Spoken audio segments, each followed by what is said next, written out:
I want to talk about being nice versus being decent. I'll try and restrain the video subject to those two adjectives, but I might branch out a little bit just in thinking about this. Being nice versus being decent. What's the difference? Um, an Irish friend of mine once said that he didn't like the term nice because he thought it was a little bit flippant and shallow and insincere. And at the time, I didn't really know what he meant by that, but I think I do now. It's something I've reflected on quite a lot. We often hear the expression do gooders and self righteous, pompous people, holier than thou. These sort of terms are often thrown in a pejorative sense to people who are perceived to be morally indignant about something. Social justice warrior is another one. I watched the great film yesterday, Amazing Grace. Well, it's a pretty good film. It's worth watching. It's a biopic of the great abolitionist William Wilberforce, 2007, starring Ewan Griffith in the lead role. Now, I'm not going to do a big film review. That's not what this video is about. But in the extras, I think it was Rufus Sewell said he plays Thomas Clarkson, who was another abolitionist of that time. He said, I think it was Rufus Sewell, it may have been the director, Stephen Frears, don't quote me on this. But someone in that extra documentary said you get prickly people who do great things, and you get some respectable, nice people who do some pretty awful things. The point being is that no one is all good or all bad. I don't entirely agree with that. I think there are some people who are pretty much evil.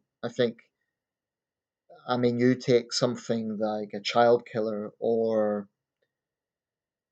certain crimes to me are so heinous that only evil can describe that. But as a general principle, as a generic observation of humanity, I think that's accurate. Um, it's nice to be liked. It's nice to be seen of as a likable person. But the reality is, this is a tough world that we live in. Every single day you face challenges. And I don't think you can go through life sitting on the fence. Now, obviously,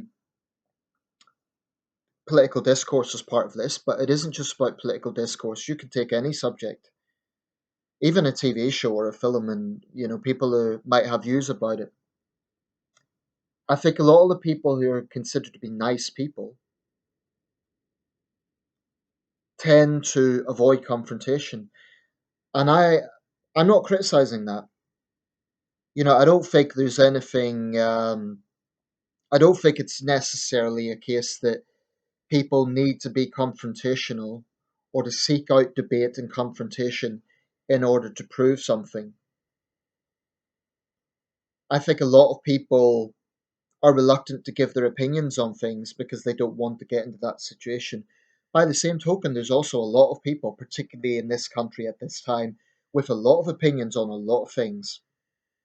I'm no exception. I make these videos. I sometimes pontificate. I won't lie about it. That's what I do. Um, I have strong views and I express them.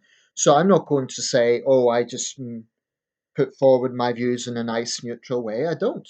I'm pretty opinionated. Maybe at times I come across as arrogant. I don't know. But honestly, I'd rather be regarded as arrogant or even pompous rather than as someone who just sits on the fence and never voices my opinions in case people didn't like it or they didn't like me. I don't know how brave I am. I've been in a few testy situations, physical that is, but I certainly haven't been through what some people have. I mean, I haven't been a soldier on the front line. I haven't been a journalist on the front line. I haven't been a human rights activist on the front line. So I don't know how brave I am. That's the honest truth. I think that's only something that you know when a moment of desperation comes, a moment that you're tested. I don't think there's any way to know that unless you've been through it. Francis Bacon is attributed to the idea that the greatest tragedy is a man who dies without knowing himself. He's known to everyone, but he doesn't know himself. So,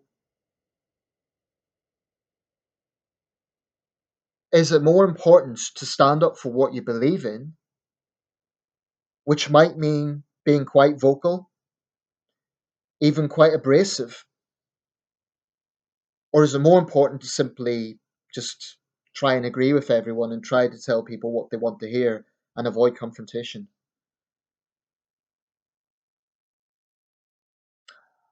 This is something I've given a great deal of thought to.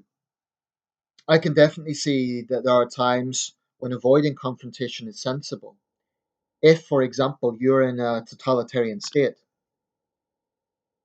if you're a dissident, or if you have dissenting views, there's nothing shameful at all in hiding those views.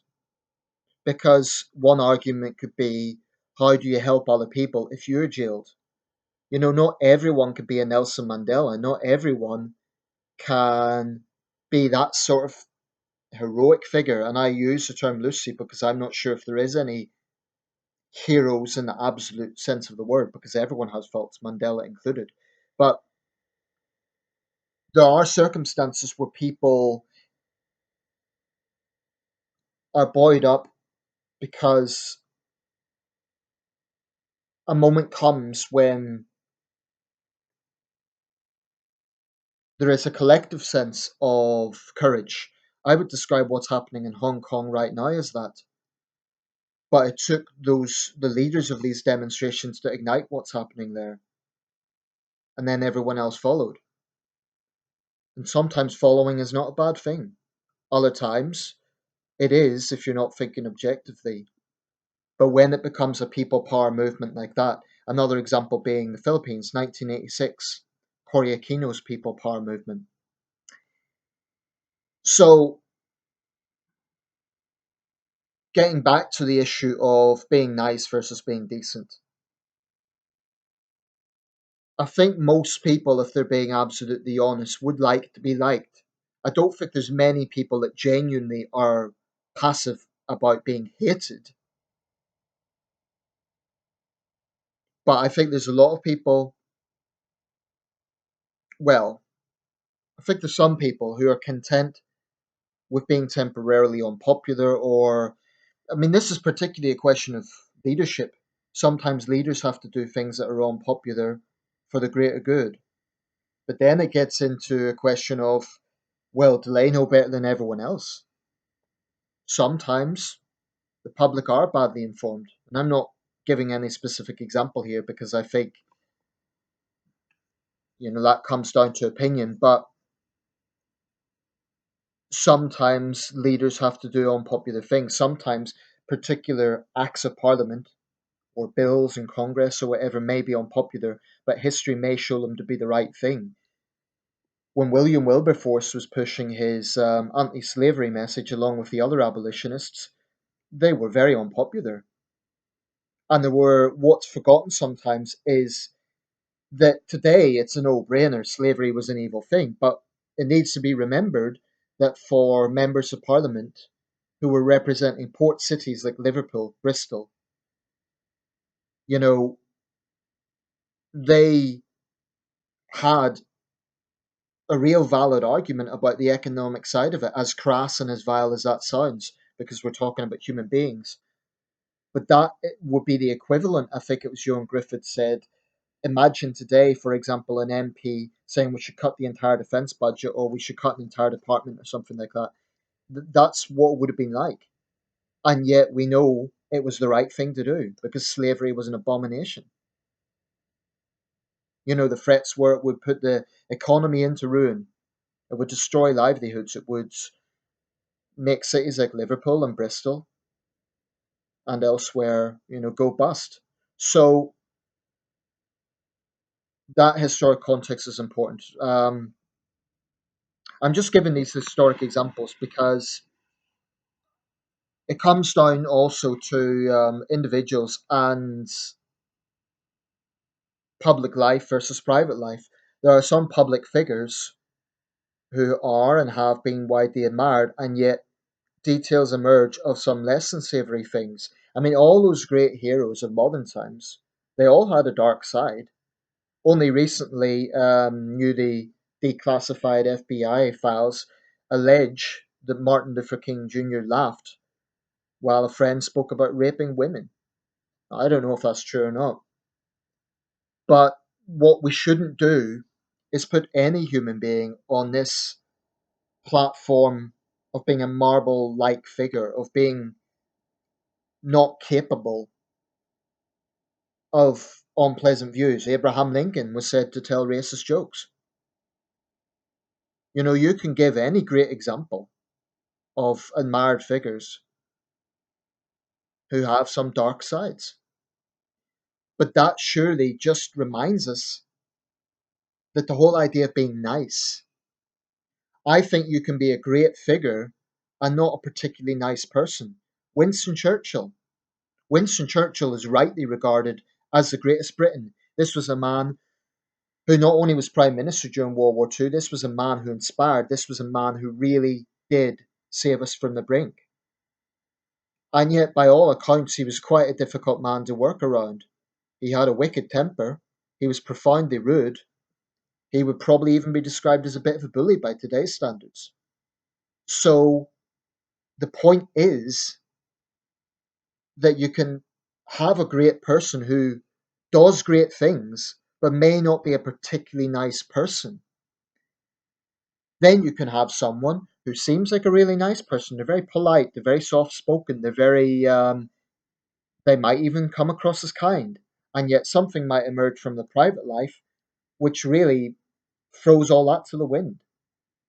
So we think of famous people, but this also applies to regular people. So really, I guess the real thing is about respecting ourselves.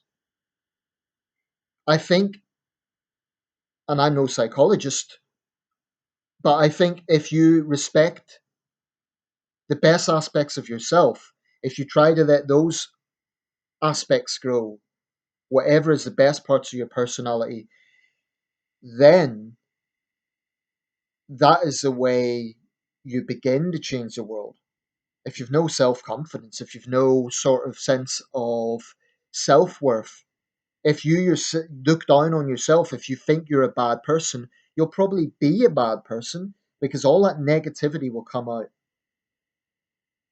Sometimes I get so angry about things. I think something is so unjust, and I get extremely angry. And question. Then afterwards, when I've calmed down, I sort of question myself and I think, "Whoa, that was pretty bad." But then I reflect. The gravity of this particular issue is such that I cannot be calm. I cannot be passive. Anger motivates. Okay, when we're thinking about injustice, anger motivates far more than this sort of dewy-eyed sense of, oh well, let's all just live in peace, world peace. And one reason I'm skeptical of pacifism is because I think it is so very naive. And I know where pacifists are coming from. They see war and conflict as fickle and pointless. The world would obviously be a better place without it. But I think it does ignore the fundamental aspect of human nature where conflict is inherent. This is not to say it should be the first solution or the second solution or the third solution to a problem. But where is the moral high ground If, for example, a man sees his wife, his child, attacked physically, what sort of man would not seek to defend them? So these are complex philosophical questions that I think are worth contemplating a little bit. What is niceness? Is it just being polite? Is it coming across as a nice person? I sometimes wonder how I'm perceived. I know how I vocalize my views in these videos. I can be very opinionated, very forthright. This is not necessarily the way I engage outside YouTube.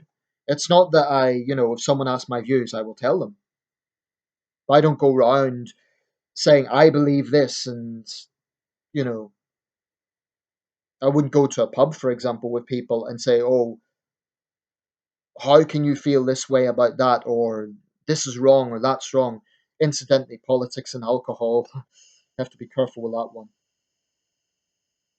I think probably it's not about being nice, it's about just being true to yourself. If you're true to yourself, then the positive side of that, I think, comes through to other people. Incidentally, I do value politeness, but let me just be clear what I mean by that. To me, politeness is saying thank you when someone gives you something. It's trying not to be late for people, apologizing if you are late. That's politeness. Giving up your seat for an older person on a bus, etc. But being very blunt sometimes, being politically incorrect. This is not being polite. This is being honest. I really have a problem with the idea that political correctness is about defending politeness. Absolutely not. Political correctness fundamentally is about thought control. It's not about politeness. It's not about not seeking to hurt people. It's about controlling words. The other extreme, of course, is when you have people who are just callous and who just say hurtful things for the sake of it, which is why I've got no respect for the likes of Frankie Boyle, because that sort of humour to me is based on being hurtful and cruel and shocking for shock's sake. I don't find it particularly witty. It's a matter of opinion, but that's my stance. So I'm going to round this up. Honesty. Honesty, I think, ultimately is more important than being nice. I would rather deal with someone who's obnoxious and a horrible person. And I'll think, okay, I want nothing more to do with that person. I'll stay well away from them. Or I'll verbally confront them, whatever it might be. But at least you know what it is. Someone who might be polite to your face, someone who might seem respectable, they might seem like a really decent person. And then maybe they talk behind your back. Maybe they do something that is really obnoxious. People are very, very, very complex creatures. All of us. So it's really not about being nice. It's about being honest to ourselves.